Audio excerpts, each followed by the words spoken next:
This is how to cut a piece of parchment into usable standard sizes. And I tied it with a little bit of extra twine. I like to store it cut just because it makes my life easier.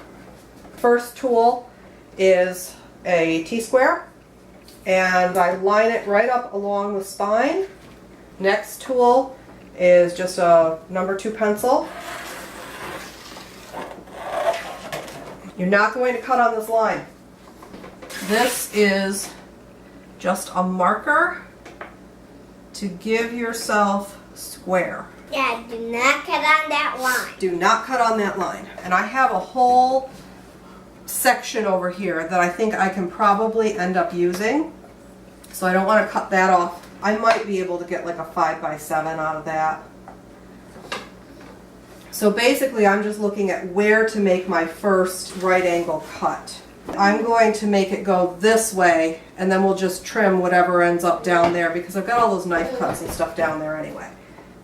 Now there's several different ways of lining up for best use. The one, you can take standard sizes and fit them on, or you can do strips like I'm going to do. Naturally that goes right through that hole.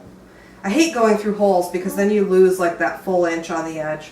I'm going to do 8x10s on this, I think.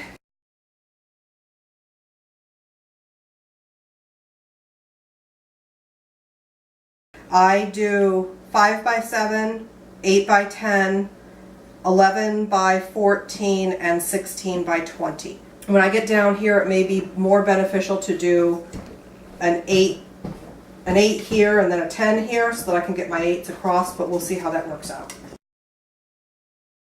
Always measure in 3 places.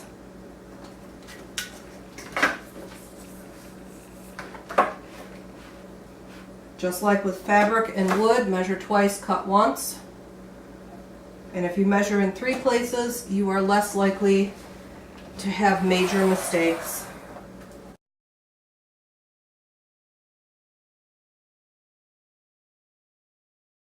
Okay, I think I'm going to go back to 8 inches at this point. I've got 30, we're just losing one little corner. So if I go back to 8 inches, that squeezes the width down, so I'm getting more pieces out of it.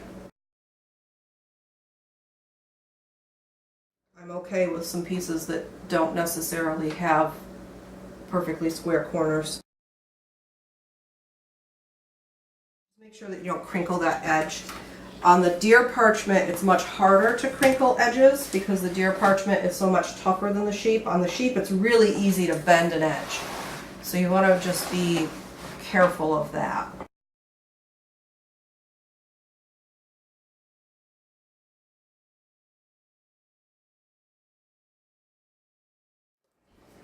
Naturally, right through the center of that hole. I hate going through the center of holes. That's another thing you want to take into consideration. Do you want to use this hole as part of your artwork, or do you want to patch that? Because if I cut through this, I have to patch that because otherwise it's going to be wobbly. So I have all of my strips marked out. Scissors up next. You can do this with a box cutter, X-Acto knife, whatever you feel comfortable using. I feel more comfortable using scissors. And deer is thick. It's like cutting poster board. Any offcuts that are like bigger than business card or smaller than business card size, those can all be used for hide glue. So you don't actually have to waste anything.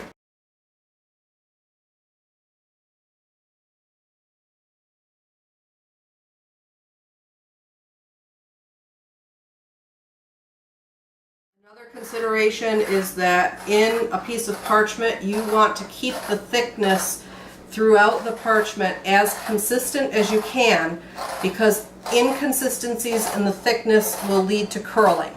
So you can have a thick piece of parchment with no problem at all, but you're going to want to have that parchment thick all the way through it. Like this section right here is like super thin, and over here it's super thick. I'm going to want to cut that here.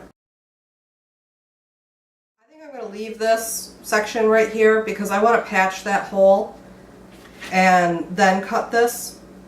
So I'm going to make that decision, because this being right on the edge, what's going to happen is that this is going to curl in and that's going to curl in. So if I patch this ahead of time with like a little glued, cut and glued patch, let that dry, and then cut it, then I actually get a nice piece of parchment. And what I do with these is I just stack them up all nice and neat. This one's a 10, so that's a little bit different. Like that, so it can sit right there. My offcuts can go over here, and then I'm going to measure this way, just like I measured across. So this is my 10-inch, so I want to measure 8 inches. And the first thing that I am going to do is square this up.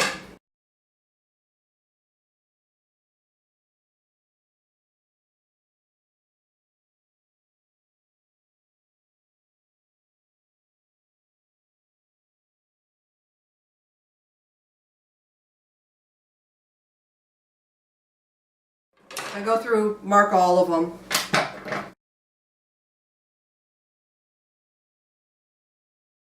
I've actually already cut a lot of these, and I patched the hole, the glue is drying.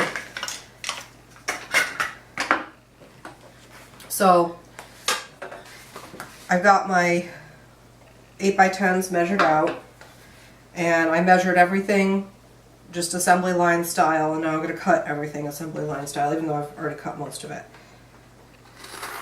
And again, sometimes I'm missing a corner or something like that on one of these. The softer your water, the nicer the coloration. I did not use the water from the water conditioner for this. I just used it straight out of the well, so it was unfiltered. So there is a little bit of iron that colored the hide, so it is a little bit more yellowish than it otherwise would have been.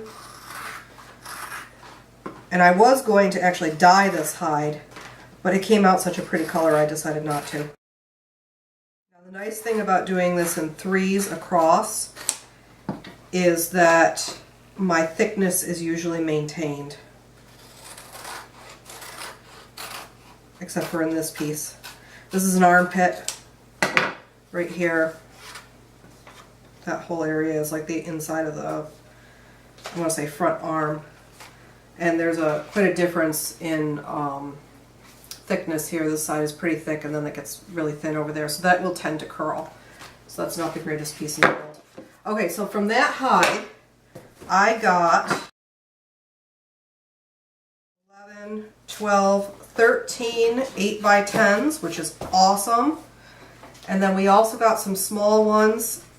These are 2 5x7s, one of them has a hole in it, and then 3 3x5s. And then I have a pile of scrap over here. Some of these are big enough for try-its, but like this is for hide glue. So that's it. Take your pieces and store them in a flat file so that they don't wrinkle. That's really important. I just have this little folder, homemade folder. If you leave them out, what they'll do is they'll tend to curl. So just be careful of that. And that concludes parchment making. Thank you very much for watching.